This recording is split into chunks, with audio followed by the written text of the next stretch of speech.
कोई केस बताइए गुरुजी जिसका अच्छा खासा चलता फिरता बिजनेस एकदम से ठप पड़ गया हो, करोड़पति से रोड़पति बन गया हो, सर पे कर्जा चढ़ गया हो, कोई ऐसा केस आपके पास आया और आपने अपनी सिद्धि शक्तियों से उसे ठीक किया और आज वो फिर से उसी मुकाम पर हो जहां वो पहले था? उससे भी ऊपर, उससे भी ऊपर? उससे ऊपर। बताइए क्या केस था? एक बाहर का केस था मेरे पास, उनका होटल वगैरह था, काफी अच्छा चलता था, भाई भाइयों में झगड़ा, और वो भाई इंडिया में बैठकर उसको बर्बाद कर दिया। इंडिया में बैठ के उसको बर्बाद कर दिया था, जो विदेश में बैठा था? विदेश में बैठा था।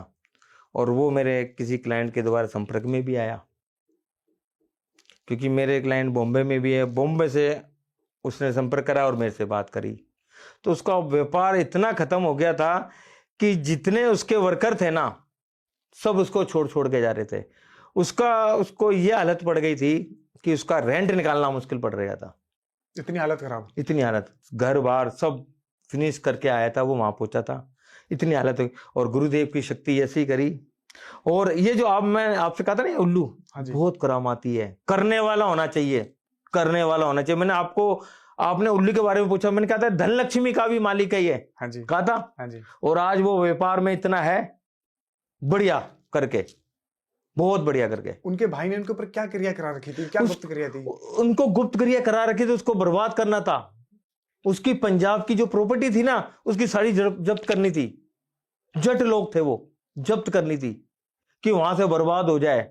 मियाँ बीवी में अनबन हो गई थी, मियाँ बीवी अलग रहने लग गए थे, छोटा बच्चा था, वो ये चाहते वहां से बर्बाद हो जाए, यहाँ की सबकी हड़प कर लूं मैं।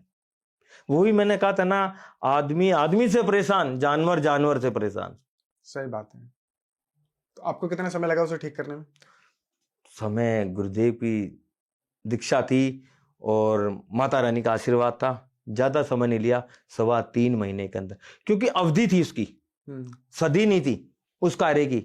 अच्छा, अवधि और सदी अलग अलग? हाँ, अवधि थी कि उसने चलाई थी और चलाते ही उसको पकड़ ली थी।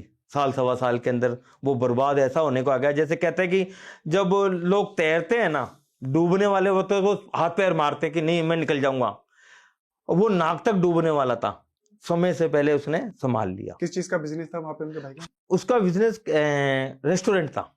रेस्टोरेंट समझते हो ना आप? हाँ जी। वो था, उसका रेस्टोरेंट था। उसने ऐसी विधि चलाई जिसको बंदी शोक कहते हैं। मैंने आपसे अभी कहा था कि वशीकरण कई प्रकार के हैं, वशीकरण कई प्रकार के रहे, जिसको व्यापार बांध देना, बिजनेस बांध देना, मियाँ बीवी में अनबन कर देना। उसको ऐसा बंदी शो कर दिया था कि वो घर से रेस्टोरेंट में जाने का मन नहीं करता था, उसका घर पे पड़ा रहता था। अच्छा, घर पे पड़ा रहता था, घर में आपस में मियाँ बीवी लड़ते रहते थे।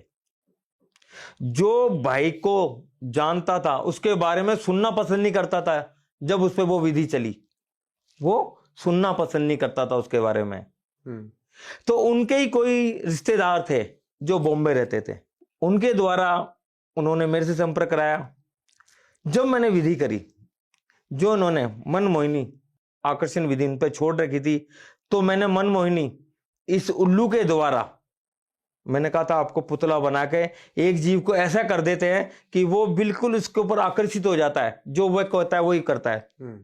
तो उसके भाई को, उसके छोटा था वो, उसके भाई को ऐसा कर दिया कि आज वो बर्बाद है।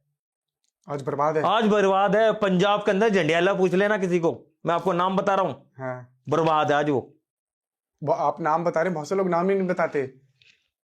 बर्बाद है आज वो, क्योंकि जैसा जो करेगा वैसा भुगतना पड़ेगा उसको। आपने क्या पलट करवा दी थी? पलट बिल्कुल क्यों नहीं करवा देता। मैंने आपसे एक और कहा था कि कर्ता करत से करिए और पाप दोष से डरिए। जो कोई करता है ना उसके साथ कर दो, तो परमात्मा भी उसको कोई पाप नहीं मानता।